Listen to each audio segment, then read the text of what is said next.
Hello, welcome everybody. Thank you for joining us on this Tuesday in the first half of November, near the end of 2024. Holy cow. For everyone here live, this is our last workshop of 2024, so I appreciate everybody joining us for 90 minutes of timely, timely and important learnings about how to engage with our policy system and connect with decision makers. Before we get into that, just a little bit of context and housekeeping. We are the Financial Empowerment Network. Hi, I'm Ryan. You probably received too many emails from me. If you'd like to get further emails from me, please find a way to sign up for more of our things. Let's see. Is this working? It is. You are in the right place. Make sure that you are muted in the moment, but please introduce yourself in chat. We want to know who's in the room. Name, organization, email if you're brave. We have enabled closed captions. Let me know if that doesn't work for anybody or if we need anything else to make your experience beneficial. Add questions to the chat box. I know that Molly and I are eager for an interactive conversation today, so please raise your hand, ask questions. If you have thoughts, please share them with us. In case you're new to our orbit, the Financial Empowerment Network envisions communities where low and moderate income individuals and families are able to achieve financial belonging. We are partner makers. We like building capacity. We like building collaborations. We're so glad that you're here for free professional development.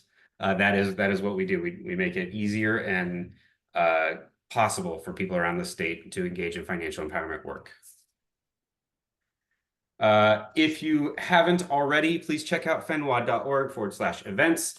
That is where you will find recordings of 4 years of trainings that we've put on together with a number of our partners as well. Anytime that a new workshop comes up, this will be the place to be.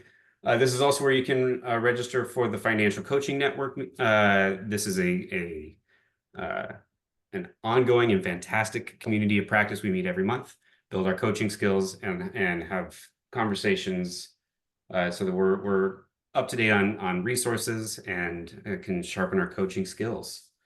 I believe that is the end of what I have. So please, after today's workshop, or if you're visiting us in the future, pause this video, go to fenwad.org, check us out, learn about all of the different ways that you can engage with us and how we can support you in your coaching practice, or just other ways that you support the people that you serve.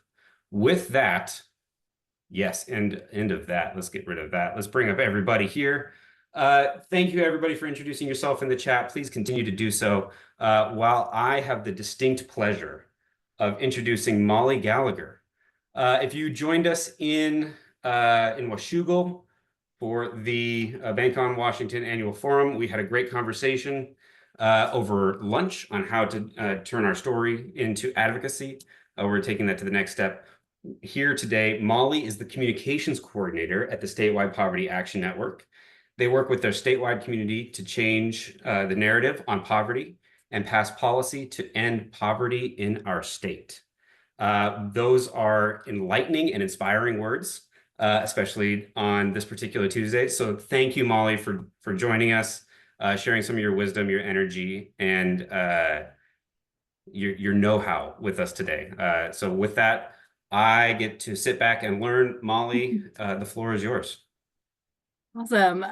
Happy to be here with you all, and excited to kind of turn some of the kind of nervous and frantic 1 week post-election energy into something that feels a little bit more constructive and channeling my energy into potential to create further change. I think for me, when big things feel scary, grounding in politics at the state and local level can feel a lot more achievable.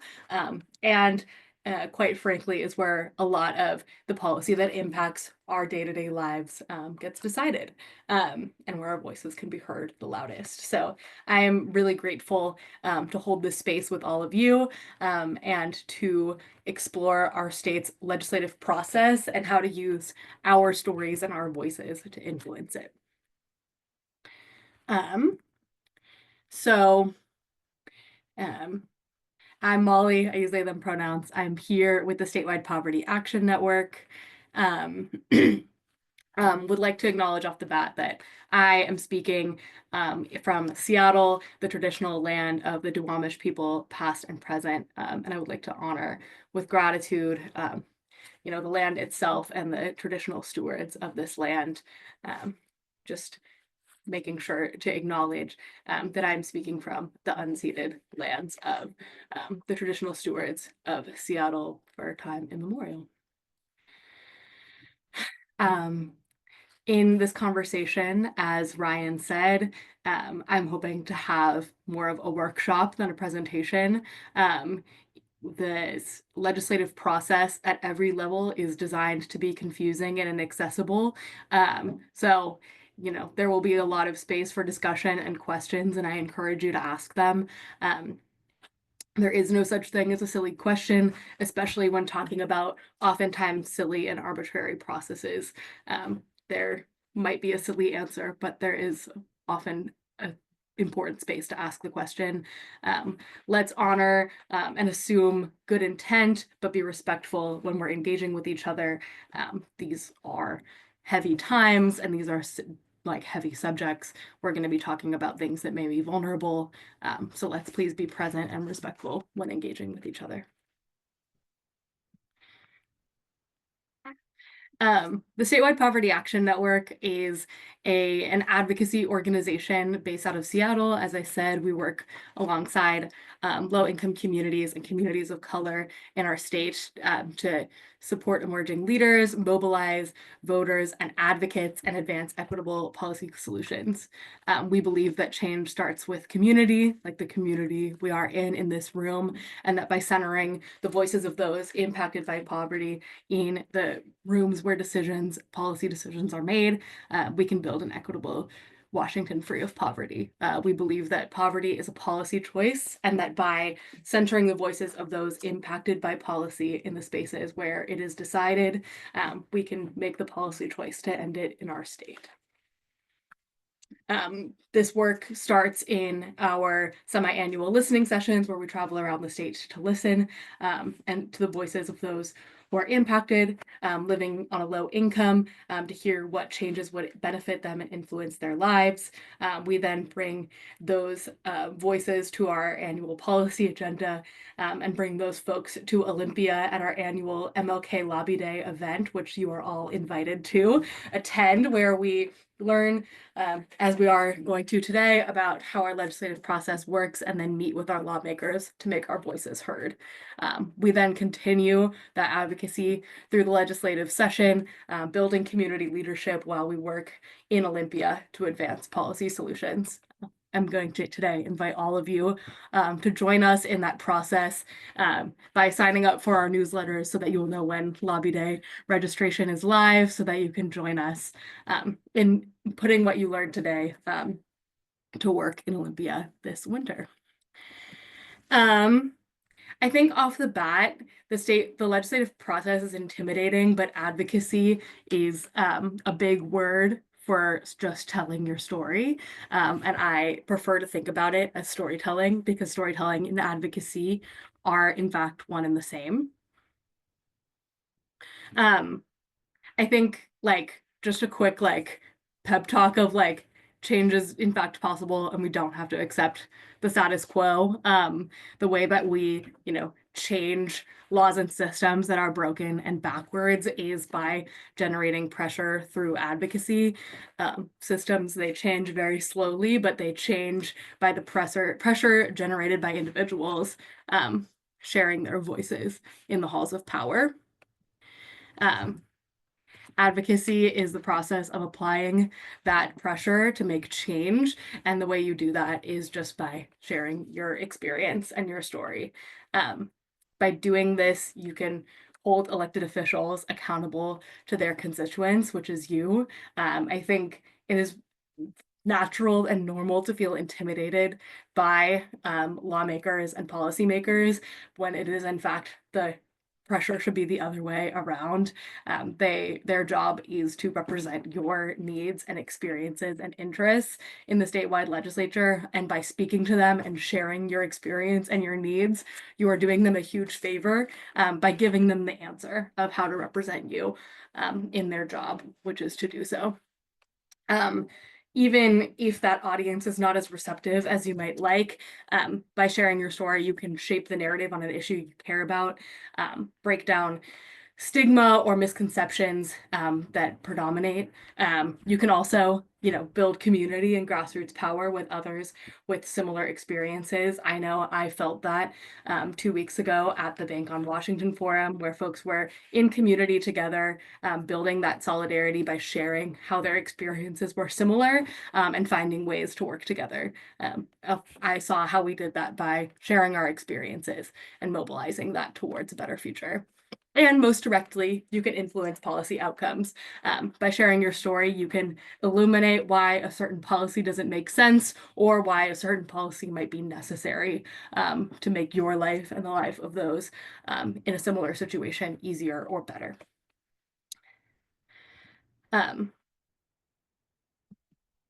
So I just want to take a quick moment to check in. Where are we at right now? What makes us excited about sharing our story or about advocacy? What makes us nervous? What are some things that we might like to accomplish? You can, leave some thoughts and ideas in the chat, or if anyone wants to raise their hand and share before we get in to the meat and potatoes.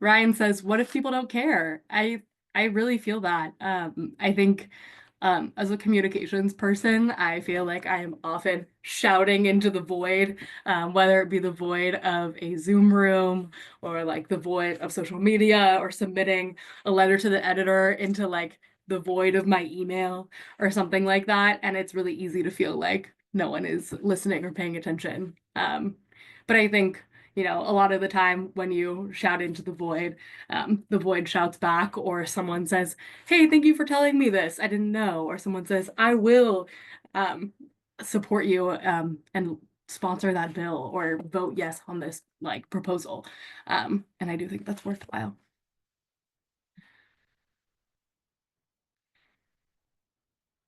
Yeah, what if you get a lot of pushback or resistance that you don't know how to address? It is super vulnerable to share your opinions or your feelings about something, particularly like honoring that the legislature is not necessarily like a safe space where everyone's going to be super gentle and kind with your vulnerability. And I think that point about like, I don't know how to address this resistance or pushback is super valid as well. Um, I think it's worth raising that you don't have to explain yourself or address like your lived experience is allowed to speak for itself. And it's hard to like, you can't push back on something that is true for some person. Barney says, "I think that disillusionment and apathy, especially after recent events, can be a challenge." Absolutely. The process of change is slow, especially within systems that are designed to uphold the status quo, honoring that as well. And then Vanessa is rounding us out with a more positive message of getting to hear other perspectives, different and similar to your own as well. Thank you for sharing that as well. I think it's important to recognize that this is hard, but it is also worthwhile, as most things that are worthwhile are often also very difficult, and vice versa. I really appreciate you all for opening up that vulnerability. I'm hoping that I can inspire us to feel like it is worth it to use our voices to influence change, and that this information can feel powerful and empowering to all of you. But thank you all for sharing. I really appreciate it. So, the legislature. The Poverty Action specializes in statewide policy advocacy, so that is where I'm going to spend most of my time today. I'm going to cap kind of the legislative process at the state level because that is where my expertise lies. Of course, there is politics that happens at the federal and then, of course, international level as well. And I encourage you all to get involved with that, but today we're going to focus on what we can do in our own state to influence our statewide process. Shocker, this was a system created by wealthy white landowners to maintain the power and economic status of wealthy white landowners, meaning that this process, as a result, is confusing and inaccessible and was designed that way on purpose. Legislatures, not just our state, but every state were designed to make changing the status quo difficult, which is why this process can feel frustrating, as we have shared. It can breed apathy and feel difficult to overcome that. And I just want to recognize that that is not your fault. The goal today is to make that process feel a little bit more accessible, because as we know, the system only can work for us with input by those who are impacted by it, to overcome those obstacles and persist regardless.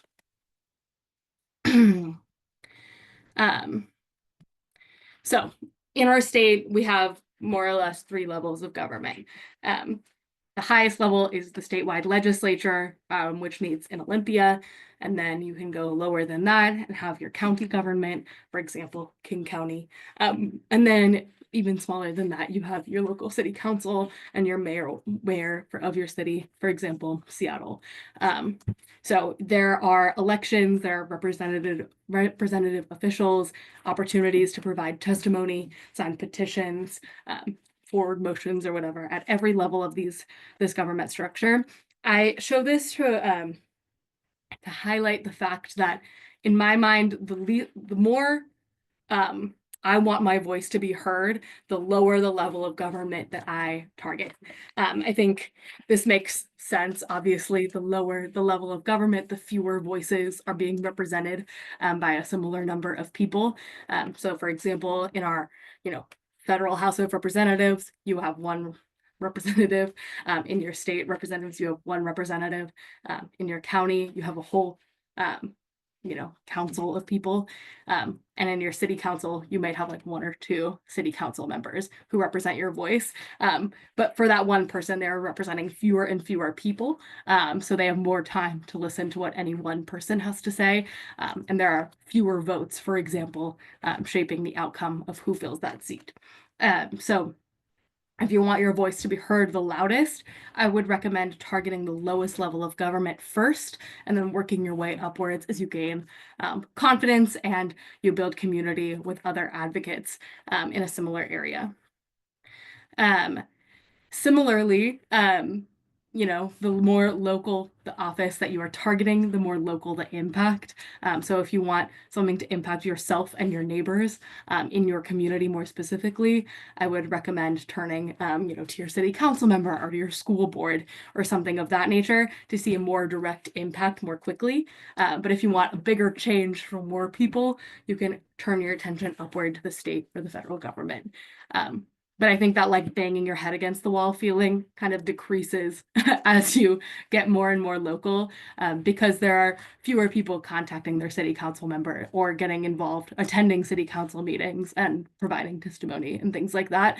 So you can feel the impact of your advocacy at a higher level and see the change like on your street or in your city. So when we're talking about things like apathy and, stress, I would recommend aiming low and feeling empowered by creating change at a local level, and then building your power and moving upwards. Also, like school boards and city councils pass budgets and policy that is massively impactful, like how your school curriculum is funded, how your roads are maintained, things of that nature. So it's not like you're not having a massive impact as well. You can accomplish quite a bit at the local level, as I have found in my work. Awesome. At the statewide level, our state is divided into 49 legislative districts. Each district is represented by one state senator and two state house representatives, which means that everyone in our state, regardless of documentation status, has 3 people representing them in the legislature at like a district level. Those people are voted for during the general election, which just happened. Your representative and senator may or may not have been on the ticket this year. Those folks go down to Olympia for a very short amount of the time each year. So our state, it is worthwhile to mention, has a part-time legislature, which is not the same in every state across the country. So our legislators are only legislators for a very short amount of time for the year. And laws can only be passed during the legislative session, which is also when our statewide budget is determined. The legislative session starts on the second Monday every January and lasts a different amount of time and even an odd numbered years, because of course it does. In odd numbered years, we have a long session, which is 105 days long, which does not feel very long to me. It is that long because you're supposed to, you determine lawmakers are determining the biennial budget, which means the budget for the next 2 years of the legislature. So they thought, let's give them a little bit extra time to draft a budget from scratch and pass bills during the time. So they gave them 105 days. And then in even numbered years, the idea is that you are only amending last year's budget. So they only have 60 days, which it feels extremely short. It is like the fastest thing ever, truthfully. Yeah, I think this is, we're going to get back to this because there are also deadlines within the legislative process, but it operates at a very fast clip in our state because of the part-time nature of the legislature and the limited number of days under which lawmakers have to accomplish a lot of things. At the beginning of session, there are thousands of bills filed for the legislature to hear and either pass or not. And it's a very overwhelming process for lawmakers to get through all of that information in such a short amount of time. And so the opportunity for bills to pass is a very, fast-paced, high-stakes endeavor because of that part-time nature. So I like to think of the legislative process like a board game, even though the stakes, as I just said, are super high, because board games are fun and lighthearted, and so it makes it easier for me to think about. So for every bill that gets introduced in the Washington State Legislature, it has to start in one chamber, or it can be introduced at the same time in both chambers. But either way, when a bill is introduced in a chamber, it gets entered into a relevant policy committee. So there are several different policy committees, which are subgroups within the legislature, within which different lawmakers choose which committees they want to be a part of based on their interests and what their community wants them to do.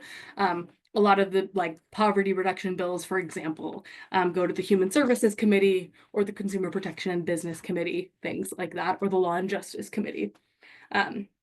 Within that committee, it is the job of those lawmakers to determine if the bill is a good idea, if if it would be good for human services in our state to pass a bill that expands the age eligibility for the working families tax credit, for example. It's like, is this a good idea? Do we like this?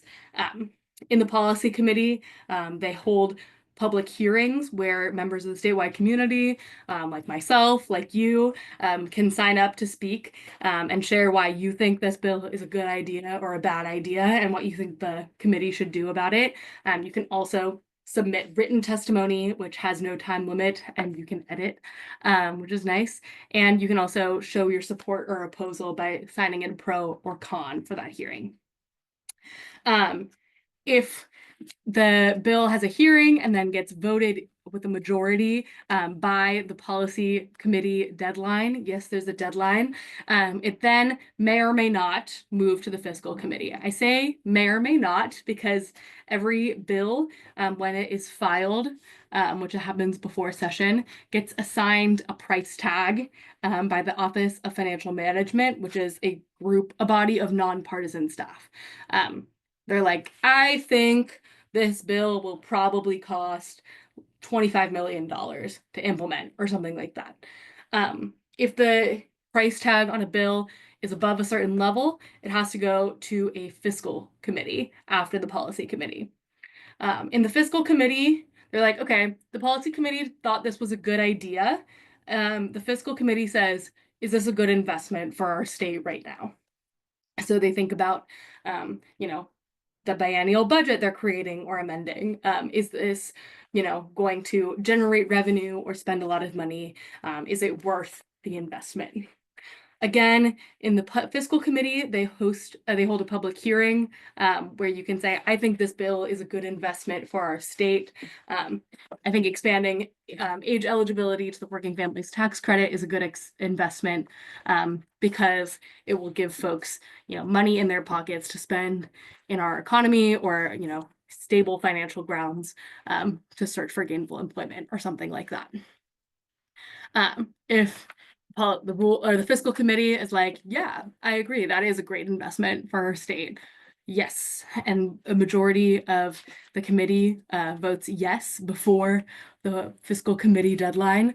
It gets passed to the rules committee, which is a little bit of a weird black box under which they literally go around in a circle, and each member of the rules committee gets to name one bill that gets passed to the floor of the full chamber for a vote.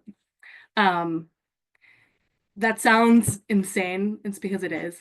But the way it was explained to me is, as I mentioned, there are thousands of bills that are probably most of which are probably a good idea, but the legislature has a very limited amount of time and capacity each legislative session. So of the mountain of bills that could theoretically pass policy committee and the fiscal committee, the rules committee says, is this something we need to prioritize right now? So if one of the lawmakers in the rules committee is like, this is an issue that I think we need to prioritize right now, they pass it to the full chamber of the House and the Senate, or the House or the Senate, whichever chamber the bill is in, where it then needs to receive a majority of votes to pass. Except then you cannot rest because it goes to the other chamber and repeats the exact same process with a whole new set of lawmakers and a new set of deadlines. So again, it goes to the second chamber's policy committee and they're like, is this a good idea? And then it goes to the fiscal committee. They're like, is this a good investment? And then it goes to the rules committee where they're like, is this a good idea right this second? It is worth mentioning that at every stage in this process, bills can be amended. So if the bill passes a chamber in one form, where they're like, yeah, I love this, and then it goes to the Senate, for example, and the senator is like, yeah, I like this, but I think I want to scratch this line. Like, let's take out this section. And then it passes all the way through the floor vote. Before it can go to the governor's desk, the two chambers have to talk and say, are you guys cool if we scratch this line from the bill? And the other chamber's like, no, that line is super important to me. And then they talk back and forth with each other. It's called reconciliation or concurrence. And they're like, okay, well, I guess I would rather pass the bill with a line scratch than not at all. So I'll agree. And then they say, okay. The floor vote says yes, both chambers are gonna pass this bill with this line scratched or with this amendment added. And then it can go to the governor's desk. And the governor at this point gets to say, yep, love it, sign the bill, photo op, everyone's happy. or no, hate this bill, I'm going to veto it, or a secret third option, which is I love this bill except for this line, and they can scratch it out into what's called the line item veto, where they can pass part of a bill but not all of it. And in that situation, a bill can either become law, not become law, or become law partially. And that's more or less the board game. I just threw so much information at you all at once. What questions do we have? I'm gonna leave this up so we can look at it for a minute as well. Holly, this is Amber Hay. Hi. So you mentioned that every bill, when introduced, has like a financial analysis done by Yeah. OFM. Yes. But you said that not every bill goes to the fiscal committee. Like, are there bills that skip the fiscal committee and go right to the rules if they don't have any Yes. financial attachments, or do they just get like scratched to like, oh, we would want to pass this, but it's too expensive. We're not even going to send it to the fiscal committee. That's a great question. So every bill gets what's called a fiscal note assigned by OFM. And if the fiscal note is above a certain threshold, a bill has to go through the fiscal committee. Below a certain threshold, it skips directly from the policy committee to rules. So, I mean, for like poverty reduction policy, we're trying to make big change, and unfortunately, that big change is giving people money. So, giving people money does in fact cost a lot of money. So, I always have to go through the fiscal committee, but the path through the legislature, as you can see, is a lot shorter if you can avoid it. Awesome, thank you. Yeah, but there's no like top cap on a bill you can suggest. Where they're like, it's so expensive, we're not even going to consider it. I mean, functionally, that can happen through the fiscal committee, but there's no like mechanism for which that happens. As another example of a way something might move through this, if something is already law, but the legislature is deciding how much to fund it, folks who are asset building friends know this fund rigmarole. It will start in the fiscal committee and will pass the policy committee because the policy already exists. Yes, that's a really good flag. Yeah, and then there are also things that are just budget provisos that don't go through this process separately. I will also quickly flag that this information is available in summary form and all written down nicely on the Poverty Action website. And I will drop the link in the chat after I'm done screen sharing. But you don't have to like memorize all of this information, and there will not be a test. But it is here, and will continue to be available to refer back to. Awesome. So this is the board game. It is a lot and it happens really fast. And unlike most board games, there is like a deadline for each of the stages, which is why if you subscribe to my email list, the emails get increasingly frantic as the deadline approaches. I'm sorry in advance. That's just how it goes. And it's how we all feel. So anyway. Your lawmakers' contact information is really important to have at every stage of this board game, because when there are opportunities for public hearing, or even when your lawmaker is perhaps one of the members of the Rules Committee, it is super important to reach out to your lawmaker and say, hey, I'm your constituent and I think you should vote yes on this bill, or I think you should vote no on this bill at this stage, et cetera, et cetera. Luckily, this information is very easy to find on the legislative website under District Finder or through this handy dandy QR code. I have mine saved to my phone's contacts. They know me very well. And I suggest you do the same. It is their job to listen to you, which makes it your job to tell them what you think and be annoying, bother them. It is their job to read your emails. So take a second to find your lawmaker's contact information. And if you're feeling like getting extra credit, you can go ahead and save it to your phone for the upcoming legislative session. Woohoo! I will also say that they're about to become very, very busy because of a legislative session. So between now and January is a great time to bug them and have a little bit more of their attention. Oh yeah, it's time to bother some people whose job it is to be bothered by us. And you can say, looking forward to the legislative session, I hope you prioritize these issues that are important to me and my community. And the rest of this presentation is going to be dedicated to learning how to bother your lawmakers as effectively as possible by learning how to share your story as an advocacy message. So let's get into it. I don't feel like doing a break. Okay, so as I mentioned at the top of the workshop, advocacy is just storytelling.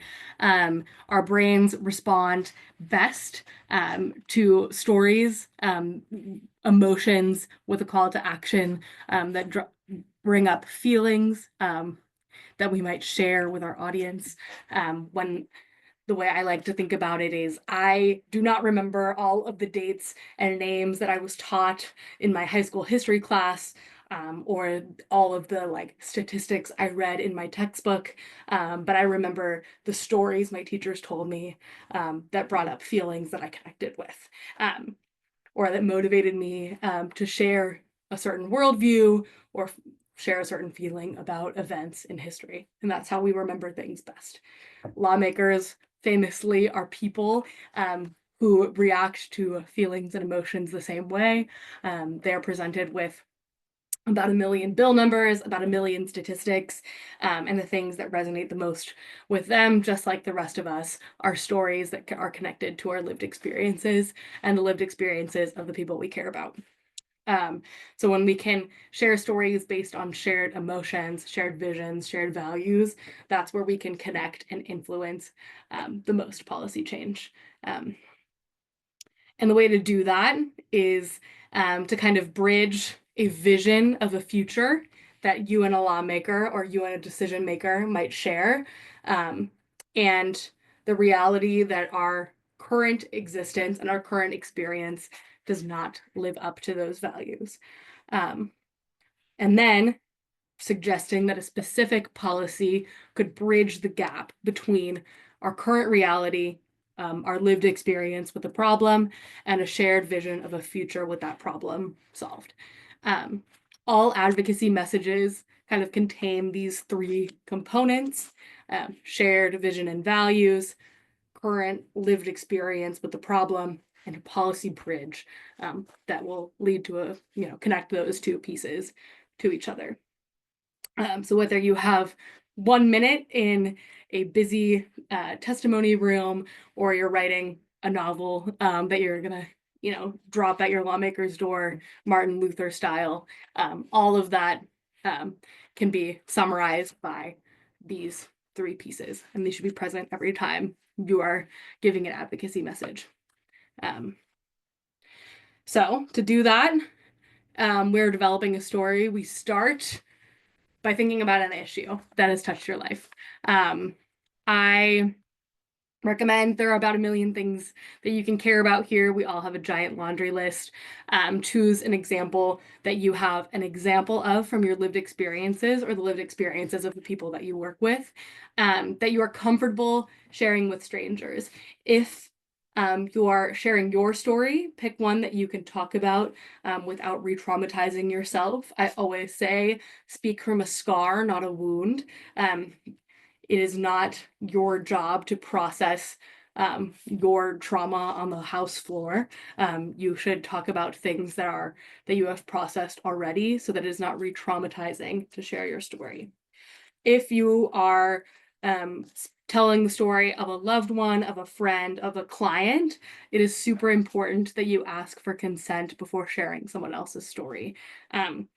It can be super impactful and a lot easier to share the experiences of someone you love or care about, because it is not, drawing up your own pain, but like dealing with the events of someone else's life, but it can be super violating to have your story used as an example without your permission. So balancing that, ask permission, think about whether it will be traumatizing for you to share a story, and then think about what examples that might be, easy or comfortable for you to share. For example, a policy example that I have on the mind right now is perhaps you fell victim to a predatory home equity sharing agreement that misled you into selling a share of your home equity instead of taking out a loan like you thought you did. Or perhaps you tried to apply for the working families tax credit, but you did not meet the strict age requirements or something of that nature. Or perhaps you work with people who fell victim to a predatory payday loan when they just needed quick cash to make ends meet, for example. Thinking about it in a story that is an example of a broader policy problem. Once you have an example in mind, start with a solution. Lead with a shared value of a better future. And this can be as simple as, I think housing is a human right, or I think people should be able to meet their most basic needs no matter what. You can keep it to one sentence, as simple as that. It's really hard to disagree with the sentiment that everyone should be able to meet their most basic needs. So when you start with something that's easy to agree with, you get the listener on your page from the beginning, from the first sentence. If you're speaking about a specific program or policy, you can talk about an example of how it has worked in the past or could work for you. For example, the Working Families Tax Credit puts cash in the pockets of people, working people who are struggling to make ends meet. And it is a lifeline for people who receive it. That kind of thing. You can share of how a policy currently works before you share how it needs to be improved. Of course, you may not have experience of a policy working well for you, which is why you're speaking about it.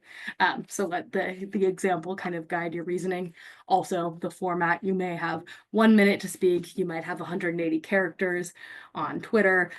You let the medium be your guide, but always start with a shared value of a better future that your audience can very easily agree with and get on your side. Then share the example from your experience or the experience of someone you know of how the current reality does not live up to those values. Again, a reminder to speak from a scar, not an open wound, and to ask for consent. But you can say, when I signed up for this home equity sharing agreement, I thought I was entering like a traditional mortgage loan, but instead I was selling a share of my home equity for a small upfront payment. Or I went to apply for the Working Families Tax Credit because I, have worked hard in my life and I needed a little bit of extra cash to make ends meet, but I found out that I was not old enough or I was too old to apply. Because I did not receive this cash, I was unable to afford my rent, or I struggled to afford groceries, et cetera, providing a concrete example of how a policy problem has impacted you directly, or someone you work with, for example. If you're a service provider and you're talking about funding, you can say, without this funding that I need, myself and my colleagues are unable to provide this service or unable to help this population. This is the vulnerable part, the heavy part. I encourage you to think carefully about what details to include. You probably are not writing a novel here. So you can choose strategically what details to include and what details to leave out to make a story easier to share for you personally, or more concise for the medium that you've chosen to share your story. I also want to flag that, when we're talking about the legislative process, we're often talking about testimony, which can sometimes be up to 2 minutes, sometimes can only be 1 minute. So flagging, which details of your story are, the meat and potatoes of this is how the policy failed me, and which details are able to be taken out for time as needed, if you're preparing testimony, if that makes sense. But I think here is, this is where your lived experience comes in. So this is where the most processing and intention needs to go into shaping your advocacy message. It's also why you're doing it, to, provide that necessary lived experience context for policymakers to make decisions based on. This is the meat of it, and it's the most important part. So once you have laid out a vision and values and given an example from your lived experience, it's time to describe how a specific policy solution would bridge the gap between your vision and your experience. So regulating home equity sharing agreements would ensure that consumers were able to protect their home equity. If I hadn't been misled into selling a share of my home equity, my family would be able to afford XYZ. Or with the $1,200 that I could have received from the Working Families Tax Credit, I would have been able to purchase X, Y, and Z. If you're, talking about funding that you need, you can say, by providing this funding or funding this bill, my organization or my company will be able to provide this service to this population. This can be as short as one sentence, as I've just mentioned, or you can be more descriptive if you have the ability to share what a policy solution could achieve for you. I will flag that the last sentence of your advocacy should always be a direct ask. So even if you have just gone on a big, painting a vision of what a policy solution can do, you should say, please pass this bill with bill number, or please fund this proposal. Ending with a concise message is what lawmakers are going to write down once they've been moved by your impactful testimony and your gorgeous story. So you should leave them with a direct and specific call to action that they can do tomorrow. Even if it's in writing, if it's whatever, always end with a call to action that is like one sentence and extremely specific, because they have short memory, but they will remember the last thing you said if they were moved by the rest of it. And then you've done it. You've shared an advocacy story. You have presented two sides of a cliff, and then you have bridged them together with a policy solution. You have moved your lawmaker to tears, almost certainly, and made them a champion of this issue from now until forever. They're going to vote yes or vote no, or provide whatever funding you need. And you're brilliant and also a genius, as we all know. No, not quite. But anyway, that's the idea. Now that you have this advocacy story and you have written it and you're a very genius, you need to put it into action. So there are a lot of opportunities to share an advocacy story. You can do it anytime over email because you've added your lawmakers' contacts to your phone and you're calling them every day. You're also emailing them. You're sending them letters in the mail. A fun fact that I find really delightful is that if you give a lawmaker a piece of paper, they have to keep it for 7 years because it can be FOIA'd until then. So giving them a piece of paper is really funny because then they have to hold on to it for 7 years. So sending them letters is awesome and you should totally do it. You can also, without directly reaching out to your lawmakers, if that seems intimidating, you can share your story on social media, or even just talk to your family and friends. You can, practice in the mirror, but also, sharing advocacy stories with friends and family is a great way to build community around an issue and mobilize a group of people who are already positioned to agree with you. You can go through traditional media outlets. You can submit a letter to the editor, which sounds really intimidating, except that it's just the same thing as what we just went through. If you just follow those prompts and write it down. And you have a letter to the editor, and that's gorgeous. And you can submit it to your local paper. You can reach out to journalists of your local paper and say, this is an issue you should care about, and here's why. And then you might want to share your story in an editorial or a more traditional story. And then during the legislative session, you have more direct opportunities. If a bill comes up about the issue that you have chosen to care about or an issue that impacts you, you can testify at committee hearings in person or on Zoom since the pandemic. You can also submit your testimony in writing if speaking to the legislature feels super intimidating. Fair enough. You can submit in writing, and then you won't have to deal with doing it live or a time constraint. You can attend Poverty Action's Lobby Day and meet with your lawmaker in person with a group of other people from your district, so you don't have to do it one-on-one. You can also just sign up to meet with your lawmaker whenever you want. You can email them and say, I would like to set up a meeting to talk about an issue that impacts my community. You can meet with them, you can meet with their legislative aide, something like that. You can also attend rallies and direct action.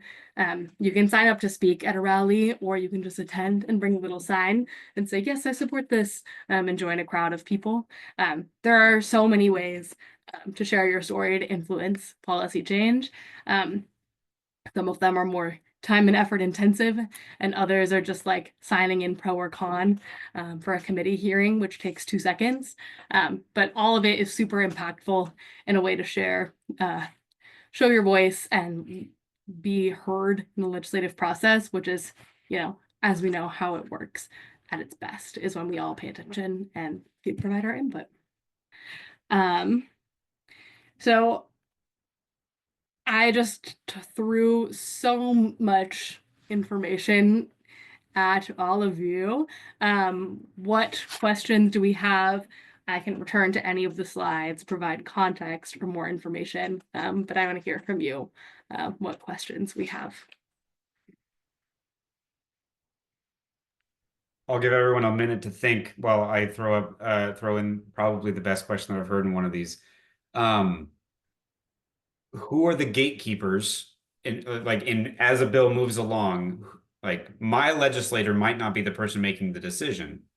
That's a great. How do I figure out the timeline of when those decisions are made and who I should be bugging other than my Yeah, so that's a really good question. And I'm gonna go back to the board game slide quick. So at each policy committee or each committee in the legislature has a chair, and the chair of each committee determines when, sets the hearing dates and sets the dates for the votes on a bill.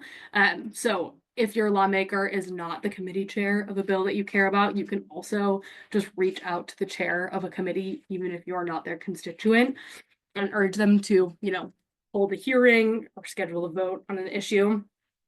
So they're major gatekeepers of the legislative process.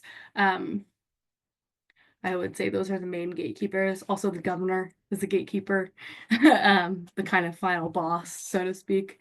And it's interesting as we are getting a new one. So yeah, reaching out to committee chairs is a good one, or otherwise just members of the committee that your bill is in at the moment are also a slightly larger number of gatekeepers that you can find.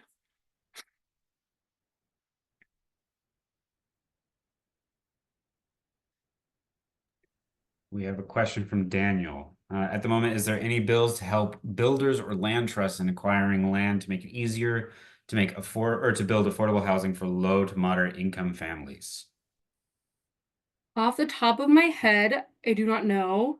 And I will flag that we are still a few months out from the bills being filed for the upcoming session. But what I would recommend is connecting with organizations that work directly on the issue of affordable housing. So organizations that come to mind are the Low Income Housing Alliance, other folks like that. And you can also search through as bills get filed. There's a section of the legislative website where you can see every single bill that's been filed, and search kind of by issue. Like you can search the list for bills about affordable housing or land trusts, to kind of guide your action that way. I'm sorry, I don't have a better answer off the top of my head, but that's what I would recommend. If there isn't a bill for the issue that you're advocating about, I mean, there aren't any bills right now. So the way to get bills is for lawmakers to sponsor them. So I would advocate for reaching out to your lawmaker and saying, this is an issue that impacts our community, and I would like you to sponsor a bill that would address this issue in the upcoming legislative session. So the gatekeeper of what bills exist in the legislature are legislators. Any lawmaker can sponsor and file a bill about any subject. So I would reach out to yours and advocate that they champion an issue that you care about. That's a great question.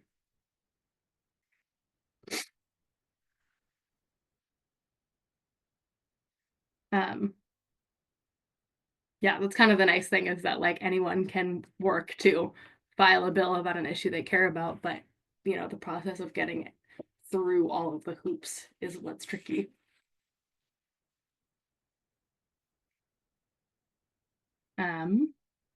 What other questions do we have?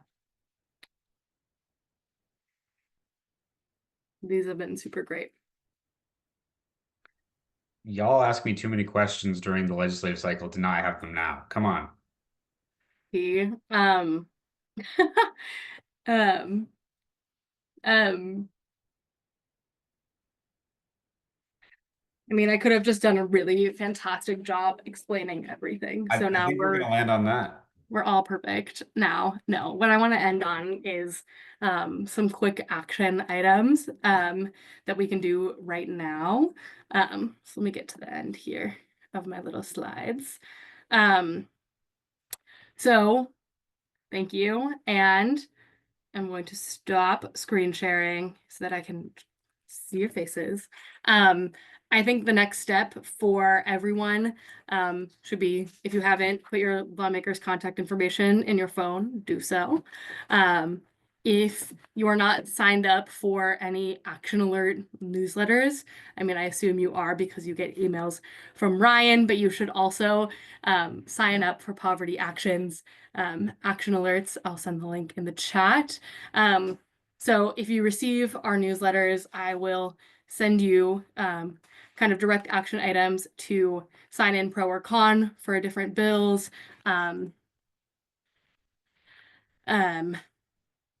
Submit testimony, share your thoughts, that kind of thing. I make it super easy to get involved in the legislative process and know when it's time to share your story. So if you sign up for our newsletters, I'll take care of that right for you. And I will tell you when it is time to sign up for lobby day to attend in person and meet with your lawmakers and share your story in person. Ryan, do you have any other next steps to suggest? Well, the big one, you mentioned it, but MLK or Poverty Action's lobby day is still on MLK Day. Still planning Yes, that every year. to storm the Capitol. I mean, to be in the place where we need to talk to legislators on MLK Day. It is January 20th this year, which is also Inauguration Day. So if you would like something to do that feels productive and energizing and like generating political change on Inauguration Day this year, you can join me and I assume Ryan in Olympia to make our voices heard about ending poverty in our state. I'm excited. I think it's going to feel really productive and constructive instead of looking at my phone. Yes, yes, indeed. Absolutely. Well, we will know more as soon as bills get pre-filed. You'll start getting emails about what bill numbers to pay attention to, Indeed. what all of our values will turn into laws, hopefully. All of our programs will be fully funded, and Hopefully. all of the problems in Washington will be solved. We're ending Because we're poverty all this year. engaged. I do want to the piece that I want to end on is just because it is not an easy win doesn't mean we don't do it.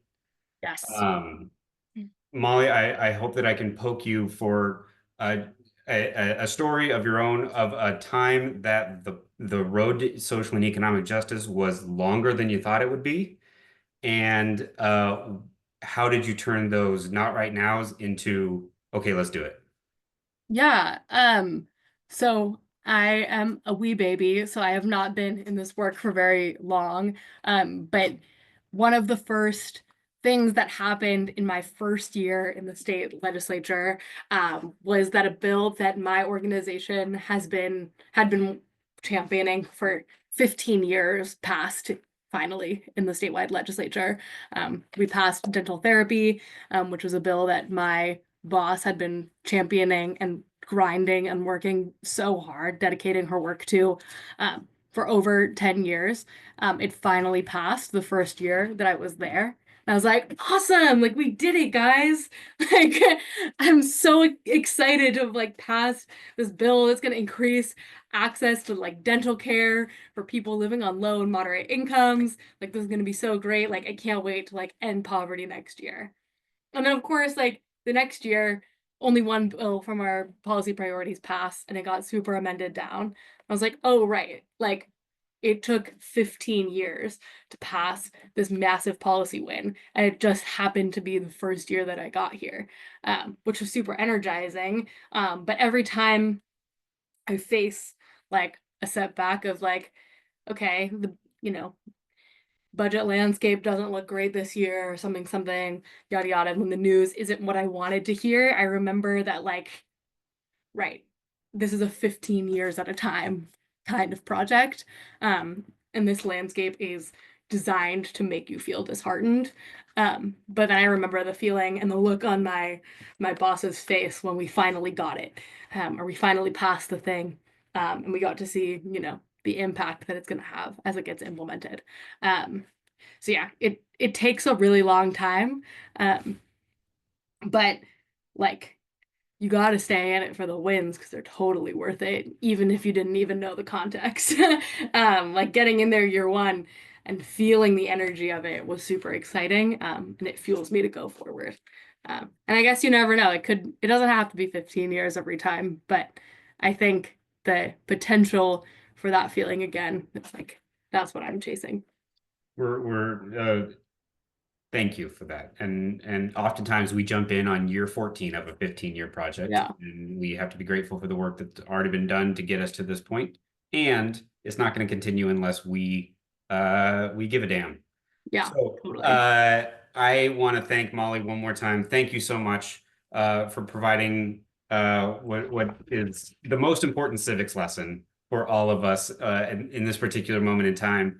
Everyone has homework to find your legislator. I have a meeting with Senator Liz Lovelet in 2 weeks. I've already met with Representative Rammel and Deborah Lackenoff. Eludes me. Deborah, if you're watching this this recording, email me. Thank you everybody for spending some time with us today. One more time, Molly, thank you so much. And if you want to get engaged, scroll up, find Molly's newsletter, stay connected to the Statewide Poverty Action Network. Make sure that I have your email so that you can get emails when I become frantic. And beyond that, I hope everyone has a great rest of your day. Yeah, appreciate you all for being here. Excited to see you all on my email list and then in person in Olympia in January. Have a great rest of your day. Appreciate you all. Thanks, Al.